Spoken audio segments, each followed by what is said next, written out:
Assalamualaikum warahmatullahi wabarakatuh. Perkenalkan, nama saya Mutiara Dita dengan NIM E1112231013.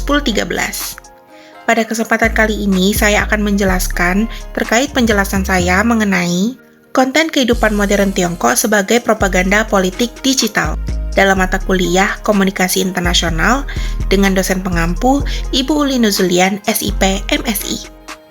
Selamat menonton! Seperti yang diketahui bahwa perkembangan teknologi digital telah mengubah cara komunikasi internasional dilakukan.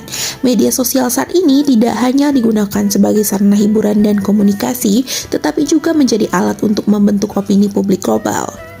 Dalam kasus ini, China melalui aktor atau pelaku menjadi salah satu negara yang aktif memanfaatkan media sosial untuk membangun citra positif dan memperluas pengaruh globalnya melalui konten digital. Melalui platform seperti TikTok, YouTube, dan Instagram, banyak konten yang menampilkan Tiongkok sebagai negara yang maju, modern, aman, dan memiliki perkembangan teknologi yang pesat. Konten tersebut dikemas dalam bentuk video pendek, vlog, maupun konten hiburan yang menarik sehingga mudah diterima oleh masyarakat internasional, khususnya generasi muda. Kemudian, fenomena ini dapat dijelaskan melalui teori soft power dari Joseph Nye yang menjelaskan bahwa suatu negara dapat memengaruhi masyarakat internasional melalui daya tarik budaya, citra positif, dan pengaruh global tanpa menggunakan kekuatan militer. Dalam kasus ini, media sosial menjadi alat propaganda politik digital yang digunakan Tiongkok untuk membangun citra negara dan memengaruhi opini publik internasional secara tidak langsung. Masuk ke dalam analisis, masuk ke penjelasan yang pertama, yaitu source. Fenomena ini dapat dianalisis melalui source atau sumber komunikasi. Source merupakan pihak yang menyampaikan pesan kepada audiens. Dalam kasus ini, sumber komunikasi berperan penting dalam membentuk dan menyebarkan citra positif Tiongkok melalui berbagai konten di sosial media. Sumber komunikasi dalam fenomena ini berasal dari influencer Tiongkok, foreign influencer yang tinggal di Tiongkok, media pemerintah, hingga konten kreator yang membuat konten mengenai kehidupan modern di Tiongkok. Mereka menampilkan berbagai sisi positif Tiongkok seperti kemajuan teknologi, kota modern, transportasi canggih, budaya, hingga keamanan masyarakat. Konten-konten tersebut kemudian tersebar secara global dan dikonsumsi oleh masyarakat internasional. Selanjutnya adalah message atau pesan. Terdapat message atau pesan yang ingin disampaikan kepada masyarakat internasional. Pesan menjadi inti dari komunikasi karena berisi nilai, tujuan, maupun citra tertentu yang ingin dibangun oleh sumber komunikasi. Dalam fenomena ini, pesan yang ingin disampaikan adalah bahwa Tiongkok merupakan negara yang maju, modern, aman, dan memiliki perkembangan teknologi yang pesat. Selain itu, banyak konten yang memperlihatkan bagaimana budaya Tiongkok menjadi sesuatu yang menarik dan layak dikagumi. Pesan-pesan tersebut dikemas dalam bentuk video singkat yang menarik secara visual sehingga mudah diterima oleh pengguna media sosial. Kemudian, media. Agar pesan dapat tersebar secara luas, diperlukan media sebagai saluran komunikasi. Dalam fenomena ini, media sosial menjadi alat utama dalam penyebaran propaganda politik digital karena mampu menjangkau audiens global dengan cepat dan masif. Media yang digunakan salah satunya ialah TikTok. Platform-platform tersebut memungkinkan konten mengenai kehidupan di Tiongkok tersebar secara luas melalui algoritma media sosial. Dengan bentuk video pendek dan visual yang menarik, pesan menjadi lebih mudah diterima oleh masyarakat internasional, khususnya generasi muda. Selanjutnya adalah receiver atau penerima. Pesan yang disebarkan melalui media sosial kemudian diterima oleh receiver atau penerima pesan. Receiver merupakan kelompok masyarakat yang menjadi target dari komunikasi politik tersebut.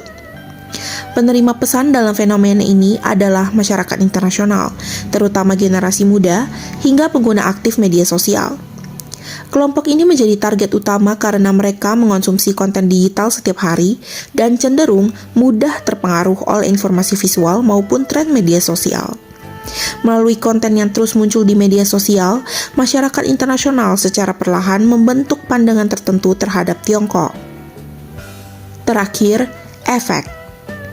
Komunikasi yang dilakukan tentu menghasilkan efek tertentu terhadap penerima pesan. Efek ini dapat berupa perubahan pandangan, munculnya ketertarikan terhadap Tiongkok, hingga terbentuknya opini publik internasional mengenai citra negara tersebut. Dalam fenomena ini, efek yang muncul adalah meningkatnya citra positif Tiongkok di mata dunia. Banyak masyarakat internasional mulai melihat Tiongkok sebagai negara yang modern, maju, dan memiliki teknologi yang berkembang pesat. Selain itu, konten-konten tersebut juga meningkatkan ketertarikan terhadap budaya dan kehidupan masyarakat Tiongkok. Namun, di sisi lain, muncul pula kekhawatiran bahwa media sosial dapat digunakan sebagai alat propaganda politik untuk memengaruhi opini publik internasional.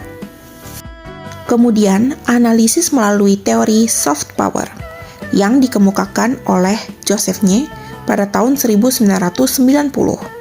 Soft power merupakan teori yang menjelaskan bahwa negara dapat memengaruhi pihak lain melalui daya tarik budaya, citra positif, dan pengaruh internasional, bukan melalui paksaan atau kekuatan militer.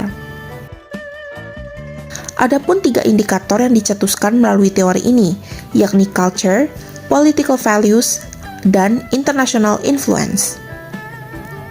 Yang pertama adalah culture. Melalui konten visual yang menarik, masyarakat internasional menjadi lebih tertarik terhadap budaya dan kehidupan di Tiongkok, yang menunjukkan adanya upaya membangun daya tarik budaya sebagai bentuk soft power. Yang kedua, political values. Konten-konten membentuk persepsi bahwa Tiongkok merupakan negara yang maju, stabil, dan modern. Dengan demikian, media sosial digunakan untuk memperkuat citra positif Tiongkok di mata masyarakat internasional. Yang ketiga, international influence. Penyebaran konten mengenai Tiongkok secara terus-menerus di media sosial membantu meningkatkan pengaruh global di Tiongkok melalui pembentukan opini publik internasional secara tidak langsung.